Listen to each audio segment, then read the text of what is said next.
The right way goes to mud. Proverbs chapter 14, verse 12. Jonas was the kind of man who always trusted his gut.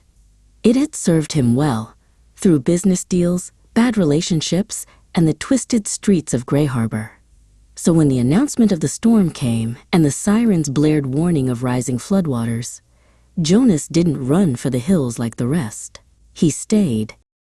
They always overreact, he confidently muttered to himself as he watched families pack into buses. It's just another bogus scare tactic, he jeered. He had a plan. Drive west, cut through the old mining road, and bypass the bottlenecked highways.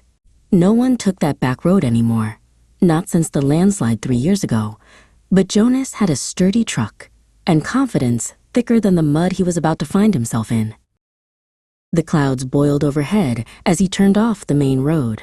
The sky was a strange green, like the world had swallowed bile, but Jonas didn't flinch. The mining road stretched before him, quiet, empty, and just as he remembered it, winding through the hills like a silver thread. He congratulated himself on being so right. He passed a fallen sign half buried in weeds. Road closed, it warned in faded red letters. Jonas scoffed. They're always telling people where they can't go. The first mile was smooth, the second, tolerable. Then the third came, and with it, the rain, heavy and torrential. The road grew slick, trees leaned in, like watching sentinels. He gripped the wheel tighter, slowing as the truck bounced over roots and rubble. That's when he saw her, a lone woman, barefoot, soaked, standing in the middle of the unpaved lane. Her hair hung in a tangled mess. She didn't move. He slammed on the brakes. She didn't flinch. Jonas rolled down his window, heart pounding. Are you okay? Do you need help? She tilted her head slowly, eyes dark and endless. Turn around, she said. What? He responded. Turn around, she repeated, voice like wind through broken glass. This road has been washed out and doesn't go where you think. Jonas stared.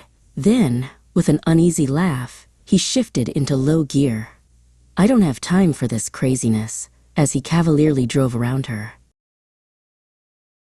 The rain got worse.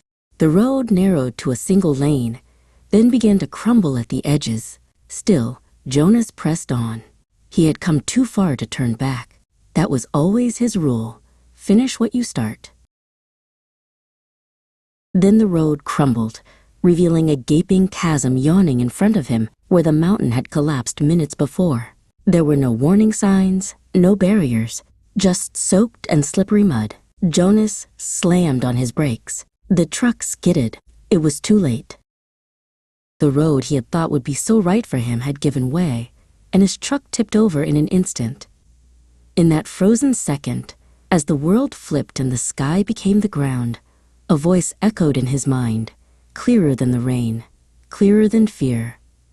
There is a way that appears to be right, but in the end it leads to death. Proverbs chapter 14, verse 12. Then the silence returned, and only the pounding pitter-patter of the rain could be heard on the floor of his overturned truck. The road behind him, once so sure, now buried his ill-placed hope in the mud.